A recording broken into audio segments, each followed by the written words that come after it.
ಈ ರೀತಿ ಸಂಘಗಳು ಏನು ಗೊತ್ತಾ ಸರ್, ರಿಯಲ್ ಎಸ್ಟೇಟ್ ಮಾಫಿಯಾ. ಅವರು ಸಂಘದಲ್ಲಿ ಸಮ ರಿಟೈರ್ಡ್ ಆಗೋರಿಗೆ ಮೆಂಬರ್ ಆಗಿ ಅಂತಾರೆ.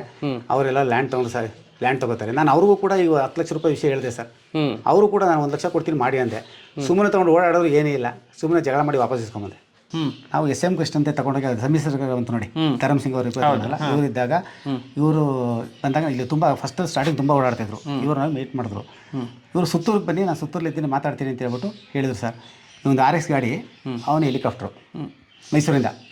ಕೇಳಿ ಸರ್, ಮೀಟಿಂಗ್ ಆಯ್ತಾ? ಕೇಳಿ ಸರ್, ಅವ್ನು ಹೆಲಿಕಾಪ್ಟರ್ ಇಲ್ಲಿ ಹೇಳ್ಬಿಟ್ಟು ಹೊಟ್ಟೋದು ಇವ್ನು ಮನೆ ಗಾಡಿ ತೊಗೊಂಡು ಈಗ ಹೋಗ್ಬಿಡು ಸುತ್ತೂರಿಗೆ. ಆಮೇಲೆ ಯಾರು ಹೇಳಿ CM ಕಾಣಬೇಕು ಗೊತ್ತಲ್ಲ ನಿಮಗೆ, ಏನೋ ಒಳಗೋದ್ರು. ಆದರೆ ಕುಮಾರಸ್ವಾಮಿ ಅವರು ಹಿಂಗ್ಸ್ ಅವರು ಇವರು ಕಳಿಸಿ ಅಂತ ಹೇಳಿದ್ರು. ಬೆಂಗಳೂರಿಗೆ ಹೋಗಿ ಅಂದರು. ಅಲ್ಲಿಂದ ಅವನು ಬೆಂಗಳೂರಿಗೆ ಹೋದ ಫ್ಲೈಟ್ಲಿ, ನಾವು ಬೆಂಗಳೂರಿಗೆ ಹೋದೋ. ಬೆಂಗಳೂರಿಗೆ ಹೋಗಿ ಕೇಳಿದ್ರೆ ಯಾವುದೋ ಒಂದು ಫ್ಯಾಕ್ಟ್ರಿಲಿ 4,000 ಸಂಬಳ ಕೆಲಸ ಕೇಳ್ದ ಪೀಣ್ಯದಲ್ಲಿ. ಮೋದಿಗೆ ಲೆಟರ್ ಬರೆದಾಗ ಮೋದಿಯಲ್ಲಿ ಇಲ್ಲಿ ಕಳಿಸ್ಕೊಟ್ಟಿದ್ರು. ಮೋದಿಗೆ ಲೆಟರ್ ಬರ್ಬಿಟ್ಟು ನಾವು ವೈಫ್ ಕಡೆಯಿಂದ ಇದು ಮಾಡ್ಬಿಟ್ಟು ಮೋದಿಗೆ ಲೆಟರ್ ಬರ್ತಾರೆ. ಅವರು ಇವು ವೆರಿಫಿಕೇಶನ್ ಮಾಡಿ ಹಂಗೆ ತಂದ್ರು. ಸೈನಿ ಬೋರ್ಡಿಂದ ಕರ್ನಾಟಕ ಕಲ್ತ್ರೆ ನಿಮ್ಗೆ ಯಾವುದು ಲೆಟ್ರು ಇಲ್ಲ, ಏನಿಲ್ಲ, ರಿಜೆಕ್ಟ್ ಆಗಿದೆ, ಮತ್ತೆ ಯಾಕೆ ಇದು ಮಾಡ್ತಾ ಇದ್ದೀರಾ ಅಂತ ಇದು ಮಾಡಿದ್ರು. ಜನವರಿ 26 ಮತ್ತು ಆಗಸ್ಟ್ 15 ಅಲ್ಲಿ ಟೇಬಲ್ ಚೇರ್ ಹಾಕ್ಬಾರ್ದು, ಮೈಕ್ ಹಾಕ್ಬಾರ್ದು ಅಂತ ಒಂದು ಅನೌನ್ಸ್ ಮಾಡಿದ್ರು. ನಮಗೆ DCನೇ ಆರ್ಡರ್ ಮಾಡಿದ್ರು ಒಬ್ಬರು. ಯಾಕೆ, ಏನಾಗತ್ತೆ ಅಲ್ಲಿ ಅವ್ರಿಗೆ ಗಲಾಟೆ ಹ್ಯಾರಸ್ಮೆಂಟ್ ಆಗ್ತದಂತೆ. ಹರಾಸ್ಮೆಂಟ್? ಜೈ ಹಿಂದ್ ಅಂತ ಹೇಳಕ್ಕೆ, ನ್ಯಾಷನಲ್ ಅಂತ ಹೇಳಕ್ಕೆ ಏನು ಹರಾಸ್ಮೆಂಟ್? ಏನು ಅವ್ರನ್ನ ಕೇಳ್ಬೇಕು ಸರ್. 2 ವರ್ಷದ ಹಿಂದೆ ಕಾರ್ಗಿಲ್ ವಿಜಯೋತ್ಸವಕ್ಕೆ ರಾಮದಾಸ್ ಬಂದಿದ್ರು ಪಾರ್ಕಿಗೆ. ರಾಮದಾಸ್ ಬಂದು ಸುಮಾರು ಒಂದು 500ರಿಂದ 600 ಅಲ್ಲಿಂದ ವಿಜಯೋತ್ಸವ ಹೊರಡು ಸರ್. ಕಾರ್ಗಿಲ್ ವಿಜಯೋತ್ಸವಕ್ಕೆ ಬೈಕ್ನಲ್ಲಿ ಅಲ್ಲಿಂದ ಬಂತು. ಆಗ ರಾಮದಾಸ್ ಮಾತಾಡಿ ಅವ್ರ ತಂದೆನೂ ಕೂಡ ಆರ್ಮಿಲಿ ಇದ್ರಂತೆ. ಇವತ್ತಿಂದ ಈ ಪಾರ್ಕ್ನ ಕಾರ್ಗಿಲ್ ಪಾರ್ಕಿಗೆ ಪರಿವರ್ತನೆ ಮಾಡ್ತೀನಿ, 1 ಕೋಟಿ ರೂಪಾಯಿ ಖರ್ಚು ಮಾಡ್ತೀನಿ ಅಂತ ಪುಂಗಿದಾಸ ಹೇಳ್ಬಿಟ್ಟು ಹೋದ. ರಾಮದಾಸ್ ಅಲ್ಲಿ ಪುಂಗಿದಾಸ ಹೇಳ್ಬಿಟ್ಟು ಹೋದ. ಅದನ್ನಂತ ವಿಡಿಯೋ ಇದೆ, ಕಳ್ಸ್ಕೊಡ್ತೀನಿ ನಿಮಗೆ. ಹೇಳ್ಬಿಟ್ಟು ಹೋದ. ಅವ್ನು ಏನೂ ಮಾಡಲಿಲ್ಲ. ಆ ಪಾರ್ಕ್ ಹೆಂಗಿದೆ ಹಂಗೆ ಇದೆ, ನಾವೇನು ಮಾಡ್ತೀವಿ ಹಂಗೆ. ನಾವು ಸ್ವಲ್ಪ ಅಲ್ಲಿ ಒಂದು ತರಕಾರಿ ಅಂಗಡಿ ಇಟ್ಕೊಂಡಿದ್ದೆ, ಅವ್ರನ್ನ ವೆಬ್ಸೈಟ್ ಸುಮಾರು ಮಾಡಿದ್ರು. ಸುಮಾರು ಇಲೀಗಲ್ ಇದೆಲ್ಲ ನಡೀತಾ ಇತ್ತು ಅಲ್ಲಿ. ಈಗ ಅವ್ರು ಇದ್ದ ಮೇಲೆ ಫುಲ್ ಸೇಫ್ಟಿ ಇದೆ. ಹುತಾತ್ಮ ಯೋಧರ ತಾಯರಿಗೆ, ಮೃತಪಟ್ಟ ಪತ್ನಿಯರಿಗೆ ಸನ್ಮಾನ ಅಂತ ದೊಡ್ಡದಾಗಿ ಒಂದು ಪೋಸ್ಟ್ ಹಾಕ್ತಾರೆ. ಮಕ್ಕಳು ಡ್ಯಾನ್ಸ್, ಅವ್ರದ್ದು ಆಳು ಮೂಳು ಎಲ್ಲ ಕಳಿಸ್ಬಿಟ್ಟು ಲಾಸ್ಟಿಗೆ ಅವರು ಒಂದು ಹೂವಿನ ಹಾರ, ಒಂದು ಪ್ಲಾಸ್ಟಿಕ್ ಹಾರ, ಮತ್ತು ಒಂದು ಹಣ್ಣಿನ ಬಿಟ್ಟು ಇಲ್ಲ, ಈಗ ಒಂದು ಟಿಫನ್ ಮಾಡಿ ಕಳಿಸ್ತಾರೆ. ಒಂದು ಹಾರ ಮತ್ತು ಒಂದು ಮೆಮೊಟೋ. ಕೆಲವರು ಕೊಡ್ತಾರೆ, ಕೆಲವರು ಕೊಡಲ್ಲ. ಅದಕ್ಕೆ ನಮ್ಮ ಕೇಸರಿ ಬಾತ್ ಫಿಕ್ಸ್ ಸರ್. ಅದು ಇಲ್ಲ, ಚಿತ್ರಾನ್ನ ಮೊಸರನ್ನ ಅಷ್ಟೇ. ಏನಾದ್ರು ಸ್ವೀಟ್ ಮಾಡ್ತಾರೆ, ಒಂದು ಬಸ್ ಕೊಡ್ತಾರೆ. ಅದು ಯಾರು ಬೇಳೆ ಬಿಸ್ಲಿಕ್ಕೆ ಪ್ರೈವೇಟ್ನವ್ರು ಲೀಟ್ರ್ ಟೌನಲ್ಲಿ ಫಂಕ್ಷನ್ ಮಾಡ್ತಾರೆ. ಬೆಳಗ್ಗೆ 10 ಗಂಟೆಗೆ ಕರೆಸಿದ್ರೆ ನಮಗೆ 4 ಗಂಟೆ ಕೊಟ್ಟು ಕಳಿಸೋದು. ನಮ್ಮ ಕೂತು ಬೇಜಾರು, ನಾವು ಹೋಗೋದೇ ಬಿಟ್ಬಿಟ್ಟಿದ್ದೀವಿ ಕಾರ್ಯಕ್ರಮಗಳು ಹೋಗೋದು ಸರ್. ಯಾರು ಬೆಳಗಿನ ಸಾಯಂಕಾಲ ಮಕ್ಳು ಫಂಕ್ಷನ್ ನೋಡೋಕ್ಕೆ ಜನ ಇಲ್ಲ ಅಂತ ಅವ್ನು ಕರ್ಕೊಂಡು ಹೋಗೋದಷ್ಟೇ. ಈಗ ನಾನು ಹೋದರೆ ನಾನು ಮಿಸ್ ಹೋಗ್ತೀವಿ, ನಮ್ಮ ಮೊಮ್ಮಕ್ಕಳು ಬರ್ತಾರೆ, ನಮ್ಮ ಸೊಸೆ ಬರ್ತಾರೆ, ಮಗ ಒಂದು 5 ಜನ ಹೋಗ್ತೀವಿ. 5 ಜನ ಅಲ್ಲಿ ಮೆಂಬರ್ ಆಯ್ತದಲ್ವ, ಹಾಗಾಗಿ ಫಂಕ್ಷನ್ ಕರೀತಾರೆ ಸರ್ ಅಷ್ಟೇ. ಜನರು ತಿಳಿದಷ್ಟು ಮಟ್ಟಿಗೆ ಇಲ್ಲ ಸರ್. ಇದರಲ್ಲಿ ಸತ್ತು 1 ತಿಂಗಳು ಪ್ರಾಂಜಲನೇ ತಿಳ್ಕೊಳ್ಳಿ ನೀವು. ನನ್ನ ವಿಷಯ ಬೇಡ, ನೀವು ಬೆಂಗಳೂರಲ್ಲಿ ಇದ್ದೀರಾ. ಅವ್ರದ್ದು 1 ತಿಂಗಳು ಈಗ ಏನಾದರೂ ಹೆಸರೆಲ್ಲ ಕೇಳಿದ್ರೆ ನೀವು ಎಲ್ಲಾದರೂ ಯಾವುದೋ ರಸ್ತೆಗೆ ಹೆಸರಿಡೋದಾಗಲಿ, ಒಂದು ಅವರು ಕ್ಯಾಪ್ಟನ್ ಆಗಿ ಸತ್ತವರು. ಹೌದು, ಎಲ್ಲ ಒಂದು ಕಡೆ ಹೆಸರಿಟ್ಟಿದ್ದಾರೆ ಅವರು. ಖಂಡಿತ ಇಲ್ಲ. ನಿಮಗೆ ಇದು ಎಕ್ಸ್ ಮಿಲಿಟರಿ ಸಂಘಟನೆಗಳು ಅವು ಇವು ಇಲ್ಲ ಇದಾವೆ, ಅದರಿಂದ ಸಪೋರ್ಟ್ ಸಿಗ್ಲಿಲ್ವಾ? ಎಕ್ಸ್ ಮಿಲಿಟರಿ ಸಂಘಗಳು ಏನು ಗೊತ್ತಾ ಸರ್, ರಿಯಲ್ ಎಸ್ಟೇಟ್ ಮಾಫಿಯಾ. ಅವರು ಸಂಘದಲ್ಲಿ ಸಮ ರಿಟೈರ್ಡ್ ಆಗೋರಿಗೆ ಮೆಂಬರ್ ಆಗಿ ಅಂತಾರೆ. ಅವರೆಲ್ಲ ಲ್ಯಾಂಡ್ ತೊಗೋತಾರೆ. ನಾನು ಅವ್ರಿಗೂ ಕೂಡ ಈಗ 10 ಲಕ್ಷ ರೂಪಾಯಿ ವಿಷಯ ಹೇಳಿದೆ ಸರ್. ಅವರು ಕೂಡ ನಾನು 1 ಲಕ್ಷ ಕೊಡ್ತೀನಿ ಮಾಡಿ ಅಂದೆ. ಸುಮ್ಮನೆ ತೊಗೊಂಡು ಓಡಾಡೋರು ಏನೇ ಇಲ್ಲ, ಸುಮ್ಮನೆ ಜಗಳ ಮಾಡಿ ವಾಪಸ್ ಇಸ್ಕೊಂಬಂದೆ. ಅವ್ರು ಸರ್ ದುಡ್ಡು ಕೊಡೋದು ಯಾರು ಕೆಲಸ ಮಾಡ್ತಾರೆ ಅಂತ ತಿಳ್ಕೊಂಡಿದ್ದೀರಾ? ದುಡ್ಡು ಕೊಡೋದು ಯಾರು ಕೆಲಸ ಮಾಡ್ತಾರೆ ಹೇಳಿ ನೋಡೋಣ. ಯಾರು ಮಾಡಲ್ಲ. ಇವತ್ತು ನಾನು ಅವರಿಗೆ ಡೀಟೇಲ್ಸ್ ಎಲ್ಲ ಕೊಟ್ಟೆ ಸರ್, ಈ ಥರ ಇರ್ತೈತೆ ಅಂತ ಕರೆದು ನಮ್ಮ ಮೆಂಬರ್ಶಿಪ್ ಮಾಡಿ. ನಮ್ಮಲ್ಲೇ 8 ಜನರು ಅದೇ ಯಾರು ದುಡ್ಡು ಕೊಡಿದೆ ಅವರೆಲ್ಲ ಕರೆಸಿ ಹೇಳಿ. ಅದರಲ್ಲಿ 4 ಸಂಘ ಇದೆ ಸರ್.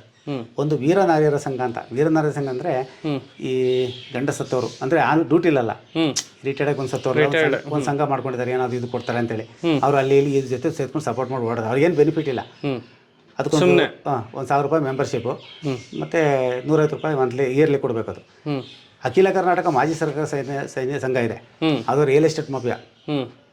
ಸೈಟ್ ಮಾಡೋದು ಮಾರೋದು, ಸೈಟ್ ಮಾಡೋದು ನಮ್ದು ಏನೇ ಹೇಳಿದ್ರೆ ನಮ್ಮ ವಿಷಯನೇ ಇಲ್ಲ. ವರ್ಷಕ್ಕೊಂದು ಮೀಟಿಂಗ್ ಆಗ್ತದೆ, ಏನೂ ಇಲ್ಲ. ಇನ್ನೊಂದು MM ಅಂತಿದೆ, ನನಗೆ ಮೆಂಬರ್ ಆಗಿ ನಾನು ಡಿಲೀಟೇ ಮಾಡಿಬಿಟ್ಟಿದ್ದಾರೆ. ನಾವೇನಿತ್ತು ನೇರವಾಗಿ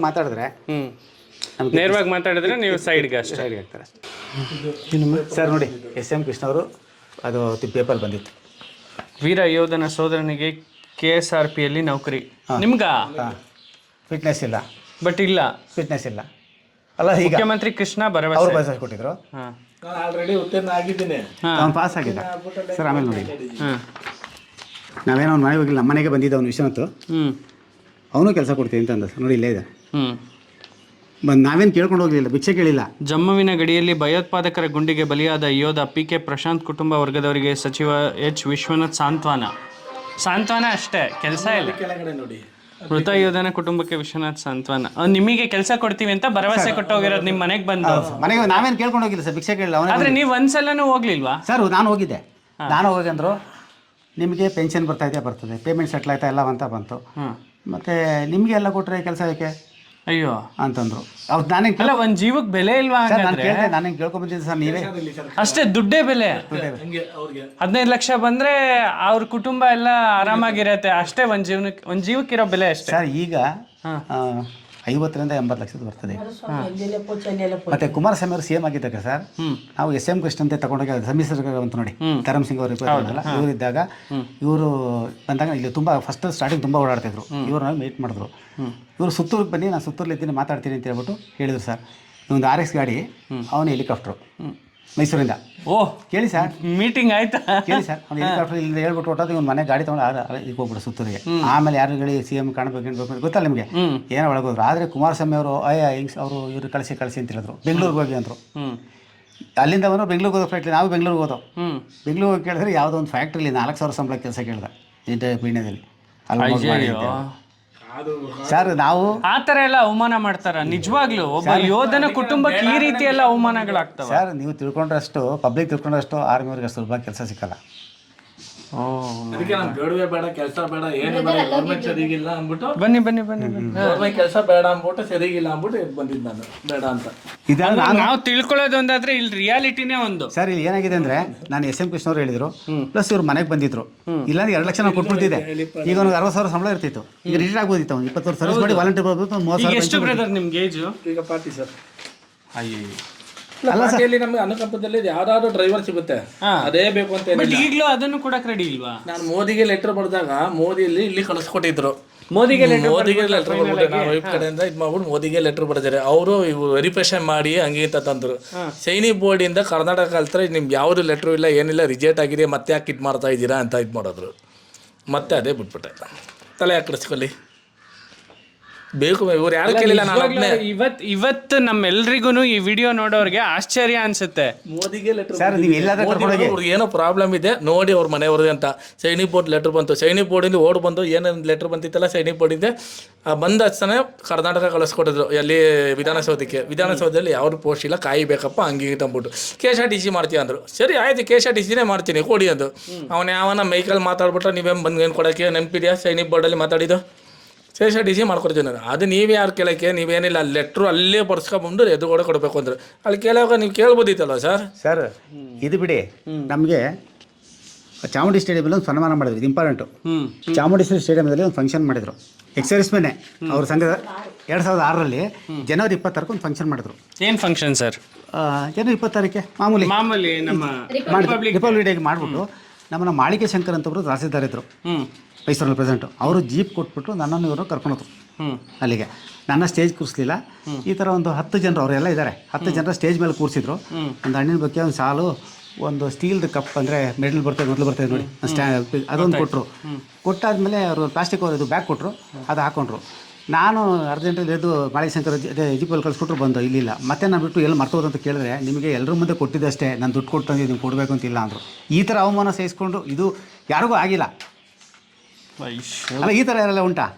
ಕೊಟ್ಟಿದ್ದ ವಾಪಸ್ ತಗೊಳ್ಳೋದು. ಅದು ಜನವರಿ 26 ರಿಪಬ್ಲಿಕ್ ಡೇ ಸೆಲೆಬ್ರೇಷನ್ ಚಾಮುಂಡೇಶ್ವರಿ ದೊಡ್ಡ ಸ್ಟೇಡಿಯಂ ಅದು, ಅಲ್ಲಿ ಮಾಡಿದ್ನ ವಾಪಸ್ ಇಸ್ಕೊಂಡ್ರು. ನಾನು ಕೇಳಿದೆ, ಸುಮಾರು ಫಂಕ್ಷನ್ ಹೇಳಿದೆ. ನಮ್ಮ ಸತ್ತೋದ ಈಗ ಸುಬ್ರಹ್ಮಣ್ಯ ಅಂತ ಒಬ್ಬರು ಇದ್ರು, ಲೀಗಲ್ ಅಡ್ವೈಸರ್ ಆಗಿದ್ರು, ಲಾಯರ್ ಅವರು. ಲೀಗಲ್ ಅಡ್ವೈಸರ್ ಆಗಿ ಎಕ್ಸರ್ವಿಸ್ಮೆನ್ ಇದಕ್ಕೆ ಇದ್ರು ಅವರು. ಈಗ ಒಂದು 2 ವರ್ಷ ಆಯ್ತು ಎಕ್ಸ್ಪರ್ಟ್ ಆಗಿ, ತಂದು ವಾಪಸ್ ತೊಗೊಂಡ್ರು. ಕುಮಾರ್ ನಾಯ್ಕ ಇದ್ಬಿಟ್ರೆ ನಮ್ಗೆ ಕೆಲಸ ಸಿಕ್ಕೋ ಸರ್, ಖಂಡಿತವಾಗಿ. ಕುಮಾರ್ ನಾಯ್ಕ ತುಂಬ ಬೆಸ್ಟ್ ಆಫೀಸರು, ತುಂಬ ಚೆನ್ನಾಗಿ ಸ್ಪಂದಿಸ್ತಾ ಇದ್ರು. 17 ವರ್ಷದಲ್ಲೇ ಸಿಯಾಚಿನಲ್ಲಿ ಇದ್ದಾವೆ ನೋಡಿ. 17 ವರ್ಷದಲ್ಲಿ -30 ಸರ್, -36. ಇದು ಸತ್ತಾಗ ಇದೊಂದು ಬಯೋಟ ಇಲ್ಲಿದೆ ಸರ್. ಇಲ್ಲಿ ಪ್ರಶಾಂತ್ 82 ಮದ್ರಾಸ್ ರೆಜಿಮೆಂಟ್. ಹೌದು ಸರ್, MRC ಸರ್. 5 ಗುಂಡು ಇಲ್ಲಿಂದ ಇಲ್ಲಿಗೆ ಹೊಡೆದಿವಿ ಸರ್. ಇಂಥ ಶಾರ್ಪ್ ಶೂಟರ್ ಹೊಡೆದಿರೋನು ಮಾತ್ರ ತುಂಬ ಶಾರ್ಪ್ ಶೂಟರ್. ಇಲ್ಲಿಂದ ಇಷ್ಟೆಲ್ಲ 5 ಗುಂಡಿತ್ತು, ಕಣ್ಣೆಲ್ಲ ಈಚೆ ಬಂದ್ಬಿಟ್ಟು ಸರ್, ಕಣ್ಣು ಈಚೆ. ಅದು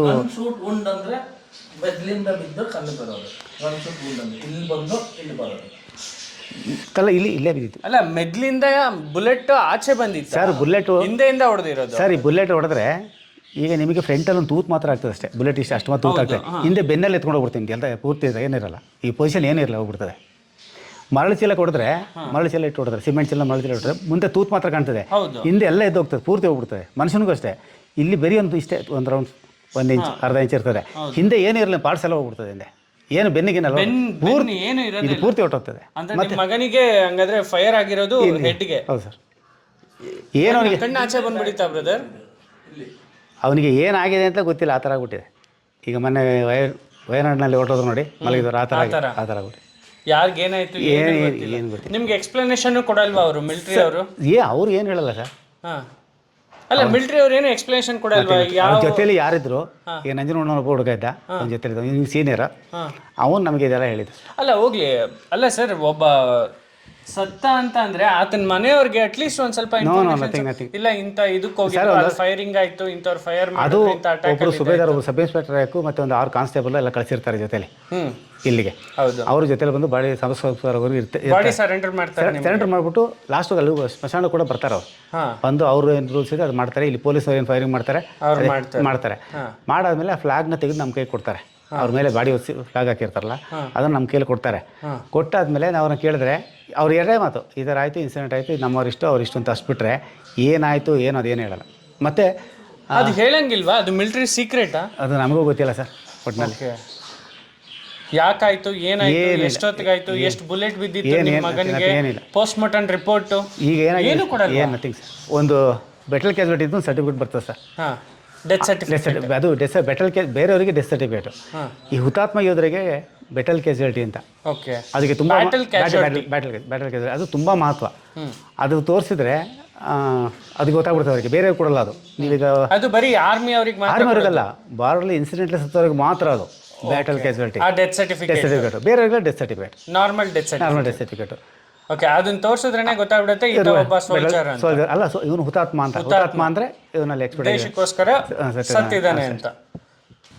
ನೋಡಿ ಸರ್, ಈ ಥರ ಫಂಕ್ಷನ್ ಮಾಡ್ತಿದ್ದು, ಜನ ಸೇರಿಸ್ಬಿಟ್ಟು ಕೆಲವರಿಗೆ ಸನ್ಮಾನ ಮಾಡಿ ಕೊಡ್ತಿತ್ತು, ತುಂಬ ಜನ ಸೇರ್ತಾ ಇದ್ರು. ಬಟ್ ಲಾಸ್ಟ್ ಅಂದ್ರೆ ನೀವೇನು ಇವಾಗ ಅವ್ರ ಹೆಸರಲ್ಲಿ ಒಂದು ಸಂಘಟನೆ ಮಾಡ್ಕೊಂಡಿದ್ದೀರಾ? ಏನು ಮಾಡಿಲ್ಲ ಸರ್. ಮತ್ತೆ ಹೆಂಗೆ ನೀವು ಫಂಡ್ ನಿಮ್ಮ ಕೈಯಾರ? ಸರ್ ನಮ್ಮ ಕೈಯಿಂದ ಆಗ್ತೀವಿ, ಒಂದು 30-23 ಸಾವಿರ ಖರ್ಚಾಗ್ತದೆ ಅಷ್ಟೇ. ಅದೆಲ್ಲ ಏನು ಒಂದು ತಿಂಗಳು. ನಿಮ್ಮ ಮಗನ ಹೆಸರಲ್ಲಿ ಪೆನ್ಷನ್ ಬರ್ತಿದೆ? ಪೆನ್ಷನ್ ಬರ್ತದೆ. ಎಷ್ಟು ಬರ್ತಿದೆ? ಅವ್ರಿಗೆ ಒಂದು 40,000 ಬರ್ತದೆ ಸರ್. ಓಕೆ, 40,000. ಅದು ಆಗ ಈಗ 2014 ಸತ್ತವರಿಗೆ ಹೆಚ್ಚು ಕಡಿಮೆ 80-90 ಸಾವಿರ ಬರ್ತದೆ ಓಕೆ ಅವರಿಗೆ. ಅಂದರೆ ನಿಮಗೆ 40,000 ಏನು ದುಡ್ಡು ಬರುತ್ತೆ ಅದರಲ್ಲಿ ನೀವು ಇದನ್ನೆಲ್ಲ ಎಕ್ಸ್ಪೆನ್ಸ್ ಮಾಡ್ತೀರಾ? ಮಾಡ್ಕೊಳ್ಳಿ ಸರ್. ಓಕೆ, ಅಲ್ಲ ನೀವು ಫಂಕ್ಷನ್ ಮಾಡ್ತೀರಾ, ಅದರಲ್ಲೇ ಮಾಡೋದು ಸರ್. ಅದನ್ನ ಯಾರ ಹತ್ರನೂ ಹಣ ಕೇಳಿ ಕೇಳಲ್ಲ ಸರ್. ನೀವು ನಿಮ್ಮ ಸ್ವಂತ ಇಚ್ಛೆಯಿಂದ ಮಾಡೋದು, ಯಾರನ್ನೂ ಕೇಳಲ್ಲ ಸರ್. ಎಷ್ಟು 1 ಮಂತ್ ಬಿಟ್ಬಿಡ್ತೀರಾ ಫಂಕ್ಷನ್? ಹೌದು, 2 ಫಂಕ್ಷನ್ 1 ಮಂತ್ ಬೇಕು ಸರ್. ಜನವರಿ 26 ಮತ್ತು ಆಗಸ್ಟ್ 15. ಮೊದಲೆಲ್ಲ ಸನ್ಮಾನ ಮಾಡ್ತಿದ್ದೋ, ಈಗ ಕೆಲವರು ಬರೋದೇ ಇಲ್ಲ. ಕೆಲವರು ಏನು ಮಾಡ್ತಾರೆ, ಟೇಬಲ್ ಚೇರ್ ಹಾಕ್ಬಾರ್ದು, ಮೈಕ್ ಹಾಕ್ಬಾರ್ದು ಅಂತ ಒಂದು ಅನೌನ್ಸ್ ಮಾಡಿದ್ರು ನಮಗೆ. ಡಿಸಿನೇ ಆರ್ಡರ್ ಮಾಡಿದ್ರು ಒಬ್ಬರು. ಯಾಕೆ, ಏನಾಗುತ್ತೆ ಅಲ್ಲಿ ಅವ್ರಿಗೆ ಗಲಾಟೆ, ಹ್ಯಾರಾಸ್ಮೆಂಟ್ ಆಗ್ತದಂತೆ. ಹರಾಸ್ಮೆಂಟ್? ಜೈ ಹಿಂದ್ ಅಂತ ಹೇಳಕ್ಕೆ, ನ್ಯಾಷನಲ್ ಅಂತ ಹೇಳಕ್ಕೆ ಏನು ಹರಾಸ್ಮೆಂಟ್ ಸರ್? ಏನು ಅವ್ರನ್ನ ಕೇಳ್ಬೇಕು ಸರ್, ಅದಕ್ಕೆ ಹಾಕ್ಬೇಡಿ ಅಂದರು. ಯಾರು ಸರ್ ಅವರು ಹರಾಸ್ಮೆಂಟ್ ಆಗತ್ತೆ? ಇವರು ಚಕ್ರವರ್ತಿ ಸೂಲೆಬೆಲೆ ಬಂದಾಗ ಏನೂ ಆಗಲಿಲ್ಲ ಅವರಿಗೆ. ಅವರು ಸ್ಟ್ರಾಂಗ್ ಆಗಿದ್ದಾರೆ, ಮತ್ತೆ ಹುಡುಗರು ಹಂಗೆ ಇದ್ದಾರೆ. ಮತ್ತೆ MM ಅವ್ರು ಬಂದರು, ಎಲ್ಲ ಮಿಲಿಟರಿ ಅವರು. ಅವ್ರು ಪೆಂಡಾಲ್ ಗಿಂಡಲ್ ಹಾಕಿ ಸನ್ಮಾನ ಜೋರಾಗಿ ಮಾಡಿದ್ರು, ಹಾಗೇನಾಗಲಿಲ್ಲ. ಸಂಘಟನೆಗಳು ಜಾಸ್ತಿ ಇದ್ದರೆ ಯಾರೂ ಮಾತಾಡಲ್ಲ ಸರ್. ಜನ ಕಡಿಮೆ ಇದ್ರೆ ಏನಾಗ್ತದೆ, ಈಗ ನಾವು ಇಬ್ಬರೇ ಗಲಾಟೆ ಮಾಡಿದ್ರೆ ಯಾರು ನಮ್ಮ ಮೇಲೆ 4 ಜನ ಬೀಳ್ತಾರೆ. ನಮ್ದು ಯಾರು ಅವರು ನಿಮಗೆ ಗೊತ್ತಿರತ್ತೆ ಯಾರು ಅಂತ ಹೇಳ್ಬೋದಾ ಸರ್? ಎಲ್ಲ ನಾವು ಡೈಲಿ ಅಲ್ಲೇ ಓಡಾಡ್ತಾ ಇರ್ತೀವಿ. ನಿಮಗೆ ಥ್ರೆಟ್ ಆಗುತ್ತೆ, ನಿಮಗೆ ಪ್ರಾಬ್ಲಮ್. ನಮ್ಗೆ ಯಾರು ಏನು ಮಾಡೋಕ್ಕಾಗಲ್ಲ. ನಾವೇನು ಇನ್ನೊಬ್ರು ಆಸ್ತಿಗೆ ಅಲ್ಲಿ ನಾವು ಮನೆ ಕಟ್ಟೋದಾಗಲಿ, ಅಲ್ಲಿ ಬಿಸ್ನೆಸ್ ಮಾಡೋದು ಏನು ಮಾಡ್ತಾ ಇಲ್ಲ. ಜನವರಿ 26 ಆಗಸ್ಟ್ ಅದು ಫ್ಲಾಗ್ ಹಾರಿಸಿ ಬಂದ್ಬಿಡ್ತೀವಿ. ಬೆಳಗ್ಗೆ ಫ್ಲಾಗ್ ಕಟ್ತೀವಿ, ಒಂದು ಟಿಫನ್ ಮಾಡಿ ಬಂದ್ಬಿಡ್ತೀವಿ, ಸಾಯಂಕಾಲ ಫ್ಲಾಗ್ ಬಿಚ್ಕೊಂಡ್ಬರ್ತೀವಿ. ಅಷ್ಟು ಬಿಟ್ಟರೆ ಇನ್ನೇನು ಮಾಡಲ್ಲ ನಾವು. ಇನ್ನೇನು ಪ್ರಯೋಜನ ನಮಗೆ? ನಮ್ಮನ್ನ ಯಾರೇನು ಮಾಡ್ತಾರೆ? ಏನೋ ಮನೆ ಕಟ್ಟೋದು, ಅಂಗಡಿ ಮಾಡೋದು ಏನಾದ್ರು ಇದ್ದರೆ ಪ್ರಾಬ್ಲಮ್ಮು. ನೋಡಿ, ಇಲ್ಲಿ ಫ್ಲಾಗ್ ಮೊದಲು ಈ ಥರ ಮಾಡಿದವನು ಕಳಿಸಿ, ಫ್ಲಾಗ್ ಇತ್ತಲ್ಲ ಫೋಟೋ. ಎಷ್ಟು ದಿನಕ್ಕೆ ಒಂದ್ಸಲ ಕಾಲ್ ಮಾಡ್ತಿದ್ರಿ ಸರ್ ನಿಮ್ಮ ಮಗ? ಸರ್ ಡೈಲಿ ಸಾಯಂಕಾಲ ಮಾಡ್ತೀವಿ ಸರ್. ಅಲ್ಲ, ಮಿಲಿಟರಿಯಿಂದ ನಿಮ್ಗೆ ಎಷ್ಟು ದಿನಕ್ಕೆ ಒಂದ್ಸಲ ಕಾಲ್? ಡೈಲಿ ಮಾಡ್ತೀವಿ. ಡೈಲಿ ಸಾಯಂಕಾಲ. ಅವರು ಅಲ್ಲಿ ಆ ಜಾಗಕ್ಕೆ ಹೋಗೋಕ್ಕಿಂತ ಮಧ್ಯಾಹ್ನ ಫೋನ್ ಮಾಡಿದ್ದಾರೆ. ನಾನೇ 25ನೇ ತಾರೀಕು ಬಿಟ್ಟು ಬಂದಿದ್ದವನ್ನ. ಹಾಂ, 30ನೇ ತಾರೀಕು ಅಲ್ಲಿಗೆ ರೀಚ್ ಆಗಿದ್ದಾರೆ. 31 ಬೆಳಗ್ಗೆ ನಾನು ಫೋನ್ ಮಾಡಿದ್ದಾನೆ. ನಾನು ಇವತ್ತು ಇನ್ಸಿಡೆಂಟ್ ಇದೆ ಹೋಗ್ತೀನಿ ಅಂತಲೂ ಕೂಡ ಹೇಳಿದ್ದಾನೆ ನನಗೆ. ನೀವು ಏನು ಹೇಳಲಿಲ್ವಾ ಅವನಿಗೆ? ಸರ್ ನಾನು ಪೊಲೀಸ್, ನನಗೆ ಸಾಧಾರಣ ಗೊತ್ತಿತ್ತು. ಈಗ ನಾನು ಆರ್ಮಿ ಏನಿದ್ರು ನೀವು ಆರ್ಮಿ ಫ್ಯಾಮಿಲಿಯಲ್ಲಿ ಹುಟ್ಟಿರೋದು, ನಿಮಗೂ ಗೊತ್ತಿರುತ್ತೆ ಅವಘಡಗಳು ಸಂಭವಿಸ್ಬೋದು ಅಥವಾ ಸಂಭವಿಸದೇನೂ ಇರ್ಬೋದು. ಹೌದು ಸರ್. ಬಿಸಿ ಆ ಫೋಟೋ ಐತಲ್ಲ, ಇದು ಫ್ಲಾಗ್ ಹಾಕಿದ್ದು ಯಾವುದು ಆಲ್ಬಮ್ ನೋಡಿ, ಇಲ್ಲೇ ಇಟ್ಟಿದ್ದು. ಇದು ಬೆಟರ್ ಇದೆ ಸರ್. ಈ ಸರ್ಟಿಫಿಕೇಟ್ ತುಂಬ ಮಹತ್ವ ಇದೆ. Battle casualty certificate sir. ಇದಕ್ಕೆ ತುಂಬ ವ್ಯಾಲ್ಯೂ ಇದೆ ಸರ್. ಅದೇ ಯಾರು ಹುತಾತ್ಮರಾಗಿರುತ್ತೋ ಅವ್ರು ಕೊಟ್ಟಿರ್ತಾರೆ. ಅಂದ್ರೆ ನಮ್ಮ ಡೆತ್ ಸರ್ಟಿಫಿಕೇಟ್ ಎಲ್ಲ ಬರೀ ಡೆತ್ ಸರ್ಟಿಫಿಕೇಟ್ ಅಂತ ಇದು ಇರುತ್ತೆ. ಹುತಾತ್ಮರಿಗೆ ಮಾತ್ರ ಕೊಡೋದು ಸರ್. ಉದ್ಯೋಗ ಏನ್ ಗೊತ್ತಾ, ಇವಾಗ ನೀವ್ ಹೇಳಿರೋ ಇನ್ಫಾರ್ಮೇಶನ್ ಲಕ್ಷಾಂತರ ಜನ ನೋಡ್ತಾರೆ. ನೋಡಿ ಏನು ಏನ್ ಮಾಡ್ತಾರೆ ಗೊತ್ತಾ, ಸುಮ್ಮನೆ ಏನೋ ನಮ್ಮ ಕಾಟಾಚಾರಕ್ಕೆ ಬರಲಿಲ್ಲ ನಾವಿಲ್ಲಿ ಮಾಡಬೇಕು ಅಂತ. ನಮಗೆ ಸುಮಾರು ಜನ ಹೇಳ್ತಿದ್ರು, ಈ ಥರ ಒಂದು ಫ್ಯಾಮಿಲಿ ಇದೆ, ಅವ್ರ ಮಗ ಹಿಂಗೆ ಡೆತ್ ಆಗಿದ್ದಾರೆ, ಆದರೆ ಇನ್ನೊಬ್ಬ ಮಗನ ಕೆಲಸ ಇಲ್ಲ, ಆದರೆ ಅವ್ರ ತಂದೆ ಮಾತ್ರ ಸ್ವಲ್ಪ ಮುಂಗೋಪಿ ಕೋಪಿಷ್ಟ, ಜಾಸ್ತಿ ಮಾತಾಡ್ತಾರೆ, ಎಲ್ಲ ಕಡೆ ಓಡಾಡ್ತಿರ್ತಾರೆ ಅಂತ. ಇವ್ರು ನನಗೆ ಒಂದ್ಸಲ ಕಾಲ್ ಮಾಡಿದ್ರು, ಈ ಥರ ಹಿಂಗಾಗಿದೆ ಸರ್, ನೀವು ಒಂದು ಸ್ಟೋರಿ ಮಾಡ್ಬೋದಾ ನೋಡಿ. ನಾನು ಹೌದು, ಏನು ಸ್ಟೋರಿ ಮಾಡೋದು ಏನು ಮಾಡ್ಬೋದು ನಮ್ಮಿಂದ ಅಂತ ಯೋಚನೆ ಮಾಡಿದೆ. ಮೊನ್ನೆ ಜ್ಞಾಪಕ ಮಾಡಿಕೊಂಡೆ, August 15th ಬರ್ತಿದೆ, ಜೈ ಹಿಂದ್ ಅಂತ ಇಡೀ ಕರ್ನಾಟಕದ ತುಂಬ ಕೂಗ್ತಾರೆ, ಫೀಲ್ಡ್ ಕಿತ್ತೋಗ್ತಾ ಇರತ್ತೆ, ಆ ಬೂಟ್ ಸೌಂಡಿಗೆ ಕಿವೆಗಳೇ ಹೋಗ್ಬಿಡ್ತವೆ. ಅದೊಂದಿನ ನಾಳೆಗಿಲ್ಲ. ಸೊ ಇದ್ರ ರಿಯಾಲಿಟಿ ವರ್ಷನ್ ಗೊತ್ತಾಗಲಿ ನಮ್ಮ ಜನರಿಗೆ. ಏನಾಗತ್ತೆ ಒಬ್ಬ ಯೋಧ ಅಥವಾ ಒಬ್ಬ ಸಾಮಾನ್ಯ ಸೋಲ್ಜರ್ ಸತ್ತಾಗ ಆತನ ಫ್ಯಾಮಿಲಿ ಹೇಗೆ ಸಫರ್ ಆಗತ್ತೆ, ಇದು ಗೊತ್ತಾಗಬೇಕು ರಿಯಾಲಿಟಿ ಜನರಿಗೆ. ಸರ್ ನಿಮ್ದು ಕೊನೆಯದಾಗಿ ನಾನು ಹೇಳೋದಾದ್ರೆ, ಅದು ಮೈಸೂರು ಮಹಾನಗರ ಪಾಲಿಕೆಯಲ್ಲೇ ಇದೆ.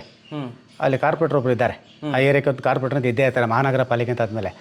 ಅದು ಹುತಾತ್ಮ ಯೋಧ, ಏನೋ ಬೇರೆ ಎಲ್ಲೋ ಆಕ್ಸಿಡೆಂಟ್ಲಾಗಲಿ ಬೇರೆ ಏನು ಸತ್ತಿದ್ದಲ್ಲ, ಅದನ್ನು ಮೈಸೂರು ಮಹಾನಗರ ಪಾಲಿಕೆನೇ ಒಂದು ಫ್ಲಾಗ್ ಹಾರಿಸಲಿ August 15 ಜನವರಿ 26 ಅಂತ ನಾನು ಕೇಳ್ಕೊತೀನಿ ಸರ್, ಅಷ್ಟೇ. ಇನ್ನೇನು ಅವರೇ ಫ್ಲಾಗ್, ಯಾಕೆಂದರೆ ಅದೊಂದು ಇದು ನಿಮ್ಗೆ ಗೊತ್ತಿದ್ದಾಗೆ ನನ್ನ ಸ್ವಂತ ಅಲ್ಲ ಅದು. ಈಗ ನನ್ನನ್ನು ನಾನೇ ಮಾಡಿದ್ರೆ ಅದಕ್ಕೆ ವ್ಯಾಲ್ಯೂ ಇರಲ್ಲ. ಇನ್ನೊಂದು ಯಾರಾದ್ರೂ ಫೋಟೋ ಇದ್ರೆ ಹಾಕೊಳ್ಳಿ ಬೇಕಾರೆ, ಹುತಾತ್ಮ ಸರ್ ರಾಮದಾಸ್ ಸರ್ 2 ವರ್ಷದ ಹಿಂದೆ ಕಾರ್ಗಿಲ್ ವಿಜಯೋತ್ಸವಕ್ಕೆ ರಾಮದಾಸ್ ಬಂದಿದ್ರು ಪಾರ್ಕಿಗೆ. ರಾಮದಾಸ್ ಬಂದು ಸುಮಾರು ಒಂದು 500ರಿಂದ 600 ಅಲ್ಲಿಂದ ವಿಜಯೋತ್ಸವ ಹೊರಡು ಸರ್, ಕಾರ್ಗಿಲ್ ವಿಜಯೋತ್ಸವ ಬೈಕ್ನಲ್ಲಿ ಅಲ್ಲಿಂದ ಬಂತು. ಆಗ ರಾಮದಾಸ್ ಮಾತಾಡಿ ಅವ್ರ ತಂದೆನೂ ಕೂಡ ಆರ್ಮಿಲಿ ಇದ್ರಂತೆ. ಇವತ್ತಿಂದ ಈ ಪಾರ್ಕ್ನ ಕಾರ್ಗಿಲ್ ಪಾರ್ಕಿಗೆ ಪರಿವರ್ತನೆ ಮಾಡ್ತೀನಿ, 1 ಕೋಟಿ ರೂಪಾಯಿ ಖರ್ಚು ಮಾಡ್ತೀನಿ ಅಂತ ಪುಂಗಿದಾಸ ಹೇಳ್ಬಿಟ್ಟು ಹೋದ. ರಾಮದಾಸ್ ಅಲ್ಲಿ ಪುಂಗಿದಾಸ ಹೇಳ್ಬಿಟ್ಟು ಹೋದ, ಅದನ್ನಂತ ವಿಡಿಯೋ ಇದೆ, ಕಳಿಸ್ಕೊಡ್ತೀನಿ ನಿಮಗೆ. ಹೇಳ್ಬಿಟ್ಟು ಹೋದ, ಅವ್ನು ಏನೂ ಮಾಡಲಿಲ್ಲ. ಆ ಪಾರ್ಕ್ ಹೆಂಗಿದೆ ಹಂಗೆ ಇದೆ, ನಾವೇನು ಮಾಡ್ತೀವಿ ಹಂಗೆ. ನಾವು ಸ್ವಲ್ಪ ಇದು ಅಲ್ಲಿ ಒಂದು ತರಕಾರಿ ಅಂಗಡಿ ಇಟ್ಕೊಂಡಿದ್ದೆ, ಅವ್ರನ್ನ ಎಬ್ಸಕ್ಕೆ ಸುಮಾರು ಮಾಡಿದ್ರು, ಸುಮಾರು ಇಲೀಗಲ್ ಇದೆಲ್ಲ ನಡೀತಾ ಇತ್ತು ಅಲ್ಲಿ.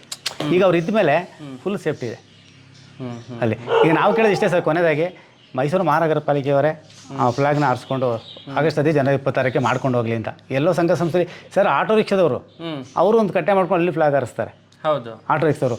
ಕೆಲವು ಲೇಔಟಲ್ಲಿ ಏನೂ ಇಲ್ಲ, ಒಂದು ಲೇಔಟಲ್ಲಿ ಪಾರ್ಕ್ ಮಾಡ್ಬಿಟ್ಟು ಅಲ್ಲೊಂದು ಫ್ಲಾಗ್ ಹಾಕ್ಬಿಟ್ಟು ಸೀನಿಯರ್ಸ್ ಎಲ್ಲ ಬಂದು ಹಾರಿಸ್ತಾರೆ. ಇದನ್ನು ನಾವು ನಮ್ಮ ಕಷ್ಟ ನೋಡಿ, ಪಾರ್ಕಿಗೆ ಎಸಿಟಿ ರಷ್ಟು ಬಿಟ್ಟರೆ ನಾವೇ ಮಾಡು ಕರೆದ್ರೂ ಬರೋದಿಲ್ಲ ನಮ್ಮ ಪರಿಸ್ಥಿತಿ.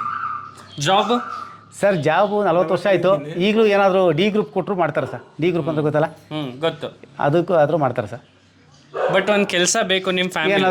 ನಿಮ್ಮ ಫ್ಯಾಮಿಲಿ ಸಸ್ಟೈನಬಿಲಿಟಿ ಹೇಗೆ ಹಂಗಾದ್ರೆ? ಪೆನ್ಷನ್ ಬಿಟ್ರೆ ಸರ್ ನಂದು ಪೆನ್ಷನ್ ಇದೆ, ನಿಮ್ಮದು ಪೆನ್ಷನ್ ಬರುತ್ತೆ, ನಿಮ್ಮ ವೈಫ್ದು ಪೆನ್ಷನ್ ಬರ್ತದೆ. ನಾನು ಪೆನ್ಷನ್ ಅವ್ರ ಆರೋಗ್ಯಕ್ಕೆ ಆಯಿತು.